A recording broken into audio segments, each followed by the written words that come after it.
Good morning students, welcome to your Hindi class. बेटा आज हम अपना नेक्स्ट टॉपिक पढ़ेंगे। गद्य खंड से लिया गया यह टॉपिक है भक्तिन। भक्तिन कहानी के बारे में बताने से पहले मैं आपको बता दूं कि हमारे 2 चैप्टर काव्य खंड के कंप्लीट हो चुके हैं। तो स्टार्ट करते हैं बेटा। भक्तिन कहानी के बारे में आपको बताते हैं। सबसे पहले कहानी के कौन कौन से पात्र हैं उसके बारे में हम जान लेते हैं। इसमें भक्तिन की बेटियां, भक्तिन का पति, सास ससुर, जेठ जेठानी और महादेवी वर्मा जो कि इस कहानी की लेखिका हैं। ध्यान से सुनिए बेटा इस कहानी को। इसमें भक्तिन नाम की एक महिला का वर्णन किया गया है जो कि एक दृढ़ संकल्पी महिला है। जब ये छोटी सी थी तो छोटी उम्र में ही इनकी माँ का देहांत हो गया था और इनका पालन पोषण जो है सौतेली माँ ने किया था। 5 वर्ष की छोटी आयु में ही भक्तिन की शादी हो गई थी और वहाँ पर ससुराल में पहुंचकर उसे अपने अनुकूल वातावरण नहीं मिलता है।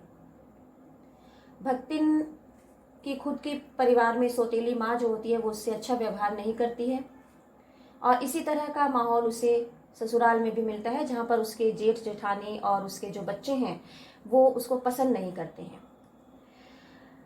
समय व्यतीत होता है धीरे धीरे।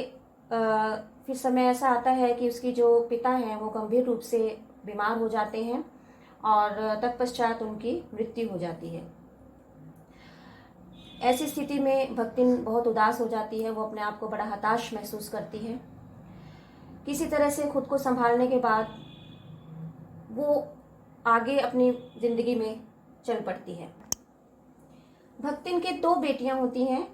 क्योंकि उसके कोई लड़का नहीं होता इसीलिए परिवार में जायदाद का भी झगड़ा रहता है। वो ये रहता है कि जो भक्तिन की सौतेली माँ है वो ये चाहती है कि सारी जायदाद भक्तिन की जो सारी जायदाद है वो उसके नाम हो जाए, यानी उसके बेटे के नाम हो जाए। किसके? उसकी सौतेली माँ के बेटे के नाम हो जाए। तो यही कारण है कि वो भक्तिन को पसंद नहीं करती है। और भक्तिन की जो 2 बेटियां होती हैं वो भी जब अपने परिवार में ससुराल में जब रहते हैं तो वहाँ पे भी सारा घर का काम करना और पशु और खेती का ये सब कार्य जो है वो खुद ही देखती हैं, उसकी लड़कियां भक्तिन की और भक्तिन। तो वो दोनों बेटियां जो होती हैं देखने भालने में भी इतनी सुंदर नहीं होती हैं जिस कारण घर के सारे ही सदस्य उनसे अच्छा व्यवहार नहीं करते हैं। दुर्भाग्यवश भक्तिन के पति का भी कुछ समय बाद ही देहांत हो जाता है और ऐसे ही समय व्यतीतता है। कष्ट की एक और जो है पीड़ा जो है उसके ऊपर एक सहने को और पड़ जाती है वक्त की मार। और उसके बाद वह अपनी बड़ी बेटी की शादी करती है।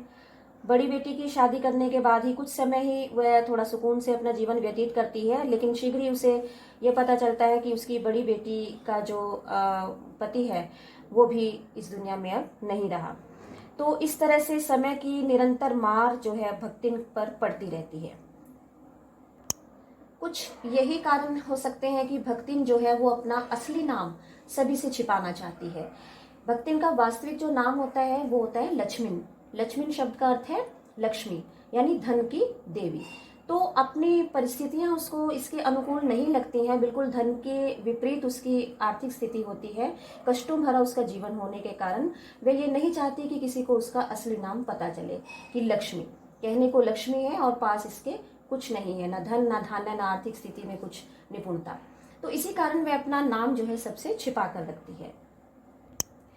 खैर, बड़ी बेटी के पति के गुजर जाने के बाद जो जेठ है उसके लड़के का साला अब उसकी बेटी से शादी करना चाहता है, लेकिन उसकी बेटी जो है लक्ष्मण की बेटी इस चीज से इस बात से इनकार कर देती है। तो एक वो लोग साजिश के तहत इस चीज को अंजाम देते हैं कि वो पंचों का निर्णय अपने पक्ष में ले लेते हैं कि उसकी बेटी, लक्ष्मण की बेटी और जेठ के लड़के के साले की शादी हो जाती है। तो पंचों का निर्णय भी जेठ जेठानी के पक्ष में ही आता है।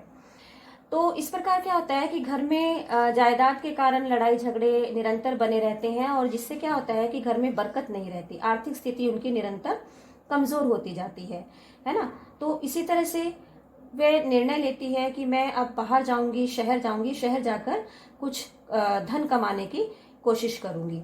तो धन की इसी कमी के कारण उसे जो है लगान चुकाने में वो विलंब हो जाता है, लगान नहीं चुका पाती है, जिससे कि उसे एक कठोर दंड भी सहना पड़ता है। पूरा दिन धूप में रहकर वो खड़ी रहती है।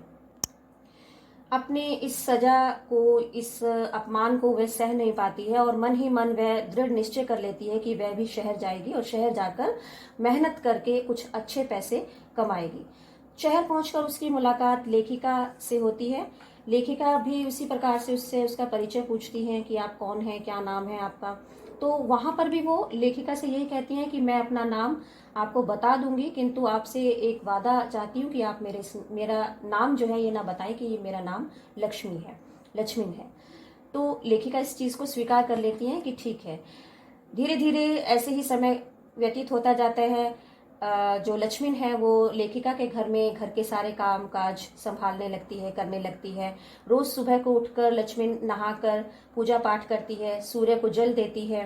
तो इस तरह के धार्मिक कार्यों में उसकी जो रुचि है, इसको देखते हुए ही लेखिका लक्ष्मण का नाम भक्तिन रख देती है। तो यहीं से लेकिन जो भक्तिन है उसका नाम भक्तिन पड़ता है ना, क्योंकि उसके गले में एक माला भी पड़ी होती है जो उसका स्वरूप जो है वो बिल्कुल एक भक्तिन के समान प्रतीत होता है।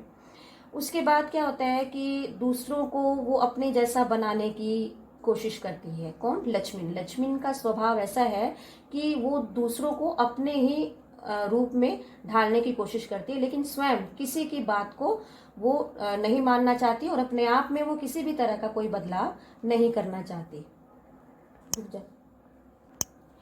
कहानी के माध्यम से हमें लक्ष्मण के तर्क वितर्क की भावना का भी पता चलता है कि किस तरह से वो लेखिका के साथ तर्क वितर्क करने में भी माहिर होती है।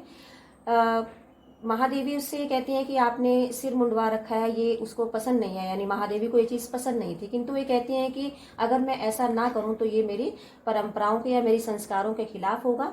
क्योंकि प्राचीन समय में ऐसी कोई परंपराएं रहती थी कि जैसे पति अगर जिसका नहीं होता था तो उस महिला के सिर के बाल जो है वो सब कटवा दिए जाते थे, तो वो अपनी इसी परंपरा को निभाए हुए रहती थी। यह जो है बात वो लेखिका को प्रभावित करती है। इसी तरह से लेखिका व भक्तिन के बीच में धीरे धीरे अच्छे संबंध जो हैं स्थापित होने लगते हैं। लेखिका भी लक्ष्मण के जो विचार हैं उन चीजों से सहमत होते हुए उससे प्रभावित होती जाती है। दूसरा ये है कि लेखिका के प्रति जो सेवा का भाव है वो बहुत ज्यादा उसमें दिखाई देता है कि जैसे खाना बनाना उसके लिए बहुत अच्छा सा, बिल्कुल गांव में जैसे खाना बनता है उस तरह से खाना बनाना। जब लेखिका अपना कोई काम करती हैं लिखने पढ़ने का तो उनको पेन, कॉपी, पुस्तक वगैरह ये सब चीजों को तुरंत उठा के देने में उसकी मदद करना। तो ये सहयोग की भावना जो है वो लक्ष्मण के अंदर बहुत थी।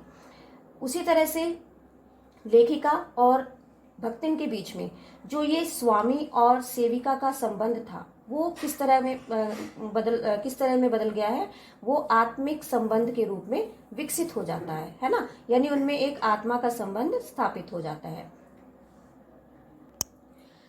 इस प्रकार हम इस कहानी में ये देखते हैं कि किस प्रकार एक दृढ़ संकल्पी महिला ने अपनी सारी समस्याओं और कठिनाइयों का बड़े ही संघर्षपूर्ण उसने अपना इन सब का जो है सामना किया और अपने ही बल पर आगे बढ़ने की उसने ठानी और अपने कार्यों को उसने सिद्ध किया।